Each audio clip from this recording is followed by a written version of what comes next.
Hello, तो आज हम डील करेंगे इलेक्ट्रोकेमिस्ट्री का एक टॉपिक है फैराडे लॉ ऑफ इलेक्ट्रोलाइसिस। ठीक है, ये 12th का चैप्टर है, काफ़ी इंपॉर्टेंट चैप्टर है।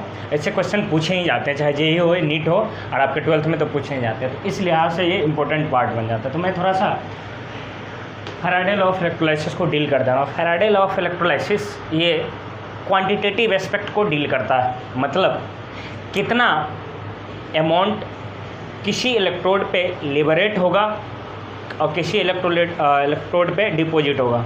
मतलब इसमें हम अमाउंट की बात करते हैं कि किसी इलेक्ट्रोड से कितना अमाउंट बाहर जाएगा या किसी इलेक्ट्रोड पे कितना अमाउंट जाके जमा होगा। ठीक है, इलेक्ट्रोड मतलब कैथोड और एनोड की बात करते हैं। किसकी बात करते हैं? कैथोड या एनोड की बात करते हैं ना।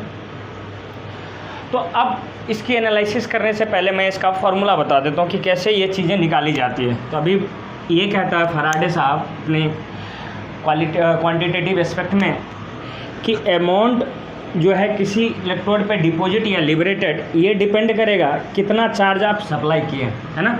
तो अब ये प्रोपोर्शनलिटी हटाओगे तो क्या होगा, ये कांस्टेंट आएगा। इस कांस्टेंट को कहते हैं हम इलेक्ट्रोकेमिकल इक्विवेलेंस। क्या कहते हैं? Electrochemical equivalence. Electrochemical equivalence. और ये होता क्या है? एक कूलम चार्ज, ध्यान से सुना, एक कूलम चार्ज सप्लाई करने पे जो अमाउंट डिपॉजिट होता है उसी को कहते हैं हम इलेक्ट्रोकेमिकल इक्विवेलेंस। क्या बोलते हैं? पर कूलम चार्ज सप्लाई करने पे जितना अमाउंट डिपॉजिट या लिबरेट होता है इसको कहते हैं इलेक्ट्रोकेमिकल इक्विवेलेंस। कोई दिक्कत नहीं। और इसकी वैल्यू होती है, ये Z इज इक्वल टू हम रखते हैं E/96500। कैसे? हम इसको ऐसे कहते हैं 96500 जो है, ये जो है एक फैराड होता है। क्या होता है? एक फैराड। और एक फैराड किसके बराबर होता है? 1 मोल इलेक्ट्रॉन पे जो चार्ज होता है उसके बराबर होता है। तो ऐसा समझो 96500 कूलम यदि हम चार्ज फ्लो करवाते हैं तो E इक्विवेलेंट डिपॉजिट होता है, E ग्राम डिपॉजिट होता है। तो 1 ग्राम के लिए कितना होता है? बोलो, E/96500 होगा। तो इस तरीके से हम निकालते हैं। तो यदि आप इन चीज़ों को यहाँ रखें तो देखिए क्या पता चलेगा आपको, M is equal to E/96500 into Q। अरे बोलो, कोई दिक्कत?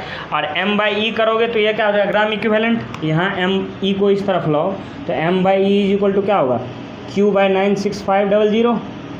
और Q क्या होता है? चार्ज। चार्ज को क्या लिख सकते हो?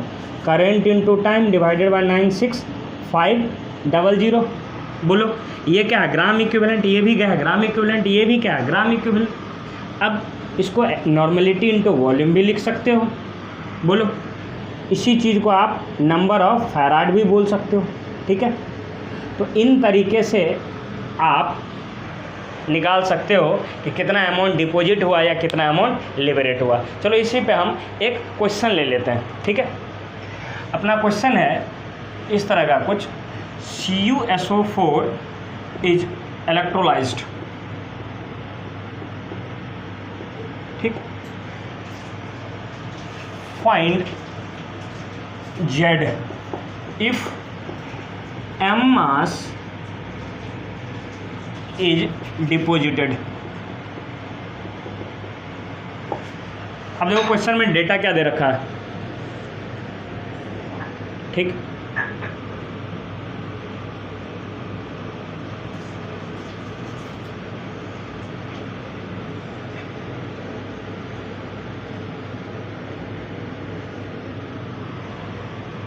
मैं थोड़ा सा इसको, हाँ अब सही है।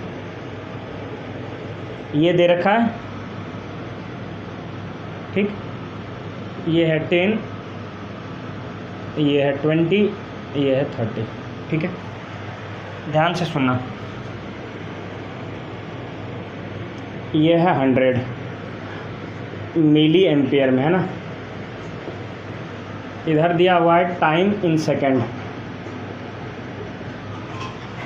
तो करंट और टाइम का कर्व दे रखा है। क्या दिया हुआ है? करंट और टाइम का कर्व। तो आप ध्यान से एक बताता हूँ मैं फिजिक्स की बात, आप लोग पढ़ते हो I = dq/dt। क्या पढ़ते हो? I is equal to d q by d t. तो डी क्यू यहाँ से क्या करोगे, आई टाइम्स डी टी। और यदि आपको चार्ज निकालना हो तो क्या करोगे, area under I N T curve क्या बताएगा आपको, चार्ज दे देगा। तो यहाँ से क्या बोलोगे, ये क्यू जो है आई और टी का जो कर्व है वो देगा, आई और टी के बीच का जो एरिया अंडर द कर्व होगा वो क्या देगा, चार्ज। तो हम क्या करेंगे, पहले चार्ज निकालेंगे, है ना, क्या निकालेंगे, चार्ज निकालेंगे। तो चार्ज कैसे निकालेंगे, तो area under the curve I and T.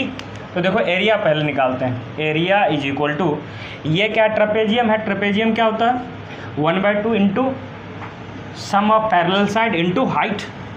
देखो 1/2 into sum of parallel side कितना होगा, ये यहाँ से यहाँ तक 10 और यहाँ से यहाँ तक 20, तो यहाँ से यहाँ तक क्या होगा 10, तो 10 इंटू हाइट कितना हो गया 100। ये है क्या है, मिली एम्पियर में है, तो इसको एम्पियर में कन्वर्ट कर दो आप, तो 10⁻³ शायद उधर नहीं दिख रहा होगा आपको, मैं थोड़ा सा और इधर लिखता हूँ।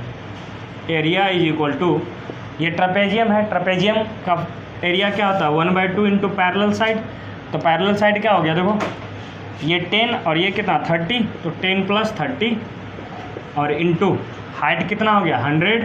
ये मिली एम्पियर है इसलिए इसको एम्पियर में कन्वर्ट कर दो, तो कितना होगा 10 + 30 40 और 2 से डिवाइड करो कितना 20, कितना हो गया 20 इंटू 10⁻⁻1 बोलो तो कितना हो गया 2, एरिया कितना हो गया 2। अब देखो अभी आपको बताए थे m is equal to z into q, m is equal to क्या होता है z इंटू क्यू। m तो आपको m ही दिया हुआ है, z निकालना है और q कितना है 2। तो देखो z इज इक्वल टू कितना हो जाएगा m/2। कोई दिक्कत, कोई परेशानी नहीं। तो धीरे से सुनना, फैराडे लॉ ऑफ इलेक्ट्रोलाइटिस क्या कहता है, ये क्वांटिटेटिव एस्पेक्ट को डील करता है। मतलब किसी पे इलेक्ट्रोकेमिकल सेल में, इलेक्ट्रोलाइटिक सेल में यदि आप करंट फ्लो करवाते हो, चूँकि इलेक्ट्रोकेमिकल सेल इलेक्ट्रोलाइटिक सेल में देखो बेसिक फंडा क्या है, इलेक्ट्रोलाइटिक सेल में आपको करंट फ्लो करवाना पड़ता है, इलेक्ट्रोकेमिकल सेल में आपको मिलता है। तो ये मेनली एनालिसिस करो तो ये इलेक्ट्रोलाइटिक सेल को डील करता है। मतलब इसका सेंस क्या हुआ कि यदि आप चार्ज फ्लो करवाते हो, यदि किसी चार्ज को किसी अमाउंट ऑफ चार्ज को फ्लो करवाते हो तो कितना अमाउंट डिपॉजिट या लिबरेट होगा, इसको डील करता है फैराडे लॉ ऑफ इलेक्ट्रोलाइसिस। मतलब अमाउंट ऑफ चार्ज डिपॉजिटेड और liberated directly proportional to the charge. तो यहाँ से हमने क्या किया, चार्ज के प्रोपोर्शनल किया, तो प्रोपोर्शनलिटी हटाया तो एक कांस्टेंट हो गया, तो बता क्या चला m is equal to z into q. और z निकालना है तो मतलब m पता होना चाहिए और q पता होना चाहिए। m आपको दे रखा है क्वेश्चन में, दिया हुआ है m मास है। अब दूसरी बात कि भाई q तो पता नहीं है, लेकिन q के लिए क्या दिया हुआ है, i और t का कर्व दे रखा है, करंट और टाइम का कर्व दे रखा है। आप फिजिक्स में पढ़ते हो i is equal to d q by d t, तो इसको यदि क्रॉस मल्टीप्लिकेशन करोगे तो डी क्यू की क्या होगा i इंटू डी टी। मतलब area under the curve i and t will give you the charge. तो हमने क्या किया, इस ट्रेपेजियम का एरिया निकाल लिया, कैसे, तो 1/2 into sum of parallel side multiplied by height. तो हाइट क्या है मिली एम्पियर, तो मिली एम्पियर को हमने एम्पियर में कन्वर्ट कर दिया, तो 10⁻³ से मल्टीप्लाई किया। और पैरेलल साइड क्या, यहाँ से यहाँ तक क्या हो गया 10 और यहाँ से यहाँ तक कितना है 30, तो 10 + 30 sum of parallel side into height करके 2 आया। अब इस चीज़ को यहाँ पुट कर दिए, m is equal to z into q. m तो दिया हुआ है m, z निकालना है और q की वैल्यू 2 आ गया m/2। होप आपको ये समझ में आया होगा। और क्वेश्चन लेंगे हम, इसके साथ आप बने रहें, और भी अलग अलग चैप्टर के हम क्वेश्चन लेते रहेंगे, आपको समझाते रहेंगे। कोई परेशानी हो तो आप कमेंट करते रहें, हम बने रहेंगे आपके साथ। ओके दें।